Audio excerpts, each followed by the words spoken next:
ಎಲ್ಲರಿಗೂ ನಮಸ್ಕಾರ. ಶೋಭಾ ಅಡುಗೆ ಮನೆಗೆ ಸ್ವಾಗತ. ಇವತ್ತು ನಾನು ಬೇಕರಿಗಿಂತಲೂ ಸೂಪರಾಗಿ ಮನೆಯಲ್ಲೇ ಪಿಜ್ಜಾ ಮಾಡುತ್ತೇನೆ. ಪಿಜ್ಜಾ ಯಾರಿಗಿಷ್ಟ ಇಲ್ಲ ಹೇಳಿ, ಮಕ್ಕಳಿಗೂ ದೊಡ್ಡವರಿಗೂ ಎಲ್ಲರಿಗೂ ಇಷ್ಟ ಆಗುವಂಥ ಪಿಜ್ಜಾ ಇದು. ಈಗ ಪಿಜ್ಜಾ ಮಾಡಲು ನಾನು ಇಲ್ಲಿ ಪಿಜ್ಜಾ ಡೆಕೋರೇಷನ್ ಮಾಡಲು ಮೊಜರೆಲ್ಲಾ ಚೀಸು ಮತ್ತು ಪಿಜ್ಜಾ ಸಾಸು ಮತ್ತು red chilli sauce, tomato ketchup ಮತ್ತು ಒರಿಗೇನೋ ಮತ್ತು ರೆಡ್ ಚಿಲ್ಲಿ ಫ್ಲೇಕ್ಸು, ಹಳದಿ, ಕೆಂಪು, ಹಸಿರು ಕ್ಯಾಪ್ಸಿಕಮ್ ದಪ್ಪದಾಗಿ ಕಟ್ ಮಾಡಿಟ್ಟಿದ್ದು ಮತ್ತು ದಪ್ಪದಾಗಿ ಕಟ್ ಮಾಡಿದ ಈರುಳ್ಳಿ ಮತ್ತು ಸ್ವೀಟ್ ಕಾರ್ನ್. ಈಗ ಪಿಜ್ಜಾ ಮಾಡಲು 2 ಕಪ್ ಮೈದಾ ಮತ್ತು 2 ಚಮಚ ಸಕ್ಕರೆ, 2 ಚಮಚ ಡ್ರೈ ಈಸ್ಟು, ಸ್ವಲ್ಪ ಉಪ್ಪು ಹಾಕಿ ಚೆನ್ನಾಗಿ ಮಿಕ್ಸ್ ಮಾಡಿಕೊಳ್ಳಬೇಕು.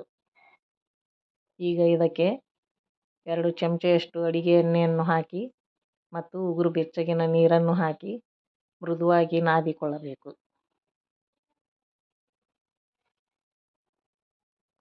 ಆದಷ್ಟು ಉಗುರು ಬೆಚ್ಚಗಿನ ನೀರನ್ನು ಹಾಕಿ ನಾದಿಕೊಳ್ಳಬೇಕು. ಈ ರೀತಿ ನಾದಿಕೊಂಡು ಇದನ್ನು 10 ರಿಂದ 15 ನಿಮಿಷ ಈ ರೀತಿ ಮಿಜ್ಜಿಕೊಳ್ಳಬೇಕು. ಎಷ್ಟು ಮಿಜ್ಜುತ್ತೇವೆ ಅಷ್ಟು ಪಿಜ್ಜಾ ಹಗುರವಾಗಿ ಬರುವುದು. ಬೇಕಿದ್ದಲ್ಲಿ ಕೈಗೆ ಸ್ವಲ್ಪ ಎಣ್ಣೆಯನ್ನು ಹಾಕಿ ಈ ರೀತಿ ಮಿಜ್ಜಿಕೊಳ್ಳಬೇಕು ಅಥವಾ ನಾದಿಕೊಳ್ಳಬೇಕು. ಈಗ ಕೈಗೆ ಹಿಟ್ಟು ಅಂಟಿಕೊಳ್ಳುವುದು ಬಿಟ್ಟಿದೆ. ಈಗ ಇದನ್ನು ಅದೇ ಪಾತ್ರೆಗೆ ಇಟ್ಟು ಮೇಲೆ ಸ್ವಲ್ಪ ಎಣ್ಣೆಯನ್ನು ಹಚ್ಚಿ ಈ ರೀತಿ ಎಣ್ಣೆಯನ್ನು ಹಚ್ಚಿ ಮೇಲೆ ಪ್ಲಾಸ್ಟಿಕ್ ಕವರಿಂದ ಕವರ್ ಮಾಡಿ ಬಿಸಿ ಇರುವ ಜಾಗದಲ್ಲಿ ಇದನ್ನು ಇಡಬೇಕು. 1 ರಿಂದ 1.5 ಗಂಟೆಗಳ ಕಾಲ ಇಡಬೇಕು. ಈಗ 1 ಗಂಟೆಯಾಗಿದೆ. ಹಿಟ್ಟು ಡಬಲ್ ಆಗಿದೆ ಉಬ್ಬಿ. ಈಗ ಇದನ್ನು ಒಂದು ಚಪಾತಿ ಮಣೆಗೆ ಸ್ವಲ್ಪ ಮೈದಾ ಹಿಟ್ಟನ್ನು ಹಾಕಿ ಈ ಹಿಟ್ಟನ್ನು ಹಾಕಿಕೊಂಡು ಮೃದುವಾಗಿ ನಾದಿಕೊಳ್ಳಬೇಕು. ಈ ರೀತಿ ಮಾಡಿಕೊಂಡು ಇದರಲ್ಲಿ 3 ಪಿಜ್ಜಾ ಆಗುತ್ತವೆ. ನಾನು ಇಲ್ಲಿ ಒಂದು ಭಾಗವನ್ನು ತೆಗೆದುಕೊಂಡು ಈ ರೀತಿ ಮಾಡಿ ಮತ್ತೆ ಚಪಾತಿ ಮಣೆಗೆ ಸ್ವಲ್ಪ ಹಿಟ್ಟನ್ನು ಹಾಕಿ ಈ ರೀತಿಯಾಗಿ ದಪ್ಪದಾಗಿ ಚಪಾತಿ ಥರ ಲಟ್ಟಿಸಿಕೊಳ್ಳಬೇಕು. ನಂತರ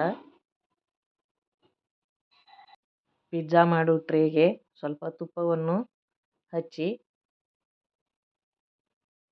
ಈ ರೀತಿ ಹಚ್ಚಿ ಈಗ ಪಿಜ್ಜಾವನ್ನು ಲಟ್ಟಿಸಿದ ಪಿಜ್ಜಾವನ್ನು ಇದಕ್ಕೆ ಹಾಕಿ ಈ ರೀತಿ ಸ್ಪೂನಿನಿಂದ ಚುಚ್ಚಬೇಕು. ಈ ರೀತಿ ಮಾಡುವುದರಿಂದ ಪಿಜ್ಜಾ ಉಬ್ಬುವುದಿಲ್ಲ.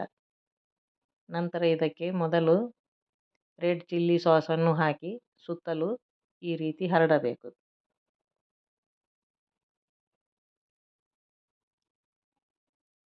ಸುತ್ತಲೂ ಈ ರೀತಿ ಹರಡಿದ ನಂತರ ಟೊಮೆಟೊ ಕೆಚಪ್ಪನ್ನು ಹಾಕಿ ಮತ್ತೆ ಸುತ್ತಲೂ ಹರಡಿಕೊಳ್ಳಬೇಕು.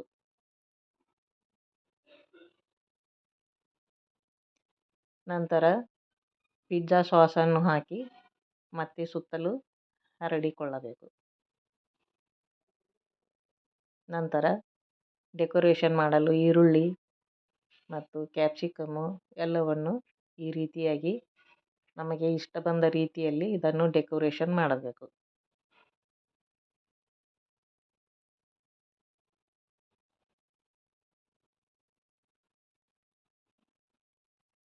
ನಂತರ ಸ್ವೀಟ್ ಕಾರ್ನ್ ಇದ್ದರೆ ಅವನ್ನು ಹಾಕಿ ನಂತರ ಮೇಲೆ ಮೊಜರೆಲ್ಲಾ ಚೀಸನ್ನು ಹಾಕಿ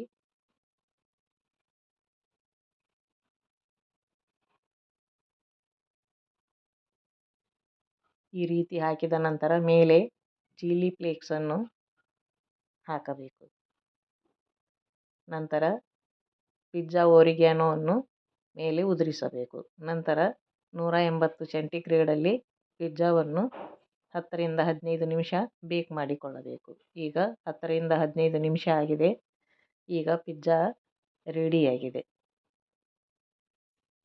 ಮನೆಯಲ್ಲೇ ಎಷ್ಟು ರುಚಿಕರವಾಗಿ ಆರೋಗ್ಯಕರವಾಗಿ ಪಿಜ್ಜಾವನ್ನು ಮಕ್ಕಳಿಗೂ ದೊಡ್ಡವರಿಗೂ ಮಾಡಿಕೊಡಬಹುದು. ನೀವು ಮನೆಯಲ್ಲಿ ಮಾಡಿ ನೋಡಿ. ಓವನ್ ಇಲ್ಲದಿದ್ದರೆ ಕಡಾಯಿಯಲ್ಲಿ ಸ್ವಲ್ಪ ಉಪ್ಪನ್ನು ಹಾಕಿ ಚೆನ್ನಾಗಿ ಕಾದ ನಂತರ ಪಿಜ್ಜಾ ಟ್ರೇಯನ್ನು ಇಟ್ಟು ಪಿಜ್ಜಾ ಆಗುವ ತನಕ ಅದನ್ನು ಬೇಕ್ ಮಾಡಿದರೆ ಮನೆಯಲ್ಲೇ ರುಚಿಯಾದ ಪಿಜ್ಜಾ ರೆಡಿಯಾಗುತ್ತದೆ.